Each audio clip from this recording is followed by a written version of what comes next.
Hello everybody, ScootFish here. Welcome back to Digimon Links. The Secret Garden event has begun and it is going on until the 13th. As expected, it is a data bite event composed of easy to expert mode, but also has a secret expert mode, and secret expert mode has a different effect on the extra stage that pops than expert mode does. Now, the extra stage can pop from hard to expert difficulties, but like I said, that secret one has a different sort of effect on it than the regular expert mode. During the extra stage, Lotusmon or Prince Mamamon can pop in rare circumstances, and I have gotten it to pop a little bit, not those two, but the extra stage, and it looks like Lilymon is the one that's going to be popping for the extra stage over and over again. Kinda weird. I mean, I can't confirm it because I haven't got her to pop more than once, but she's an ultimate, so I don't know. But this is not as easy as it may seem by hearing that. But if you do defeat Lotusmon or Prince Mamamon during that, you will get fragments for them. Now let's go over that expert secret and how it differs from expert. Now they state that it is more likely to occur that you will have an extra stage pop from the secret expert, but you are less likely to have them pop multiple times. But during expert, they are more likely to pop multiple times than they are to just pop in the first place. It's kind of weird, and that hasn't been my experience. Expert was more likely to have it pop for me, and I didn't have it in secret expert, so I don't know. Regardless, that's what they're saying the differences are. So, and quick little update, bonus to putting out videos late, they did do an announcement that expert and expert secret were switched in the announcement. So your expert is going to have more likely of popping a stage, whereas expert secret has more likelihood of popping extra stages. It's not a huge different thing. I guess it just kind of depends on your play style, because if you don't have a lot of time to sit there and just grind out extra stages, maybe the other one would be better for you, because at least you know it's going to pop. So interesting how they just do these little twists on things. Now there is a corresponding chip capture, and that will make you have more likelihood to pop the extra stage as well. You guys know how those chips work. But this chip capture is also going on until the 13th along with the event. As always, you are guaranteed 1 in 10 of the chips will be one of the event chips. And as always, you're hoping for an A to not get discriminated against in co-op. Right along with it, going just a little bit longer than the actual event itself, going until the 15th, we have Nature Legacy Skill Capture as well.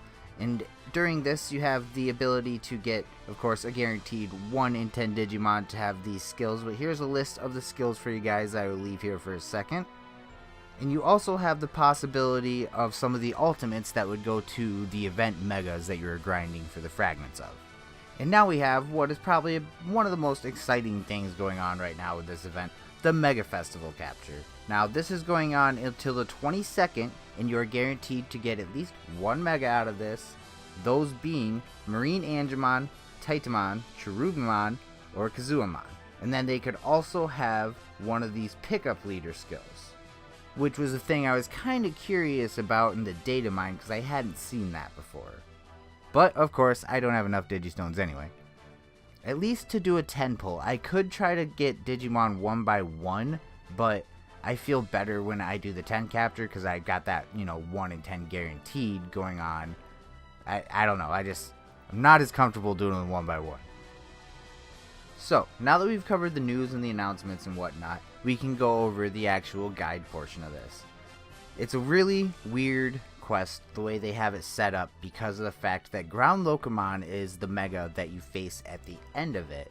Now, he is not a ground type Digimon, he is electric, but he has grass Digimon with him the entire way. So you really have some opposing Digimon you're facing to what you would be powered up against as the boss guy. Of course, grass Digimon are going to have the electric and the fire going on for a weakness, but when you get to Ground Locomon at the end, your only weakness you got against him is grass, and everyone else is just that much tougher and tankier, and it's really a big pain in the butt, I'm not gonna lie. So what I would suggest for this is actually, well, of course, having a Digimon with some solid grass attacks, but you're going to have that resistance going on all the way. So maybe if you have a mix of signature skills that are going to be those weaknesses for the grass Digimon, the fire and electric, or, legacy skills, whatever, having a variation of them, much less focusing on grass resistance. Now, Ground Locomon's, I don't know if his move is actually electric. I feel like I was taking different damage because another guy was getting hit super, and I sound like an idiot right now, but regardless, my main thing that I'm saying is you're going to be facing grass Digimon. That's the attacks that are going to be coming at you most of the time, all the way up to him and what he is with as well.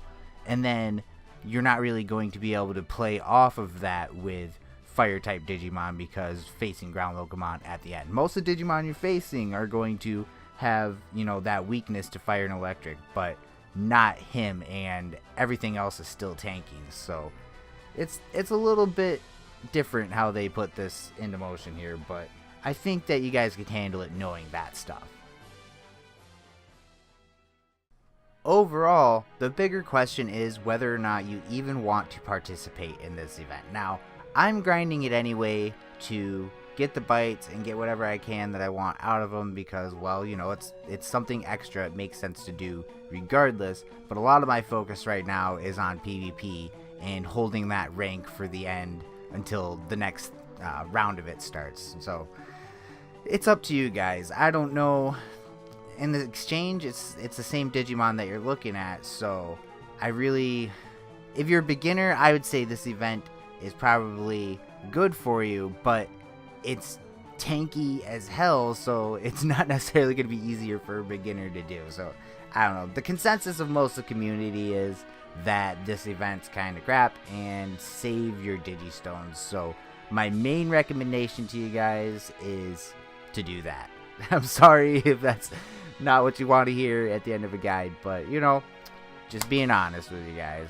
Anyway, if y'all enjoyed, found this informative, and I saved you some Digistones, make sure to like, comment, subscribe, that YouTube stuff down below if you haven't already. And make sure if you guys are feeling a little bit extra frisky to share, send the word along the way so that your friends aren't wasting their Digistones too. Alright, I'll catch y'all on the flip side. Peace.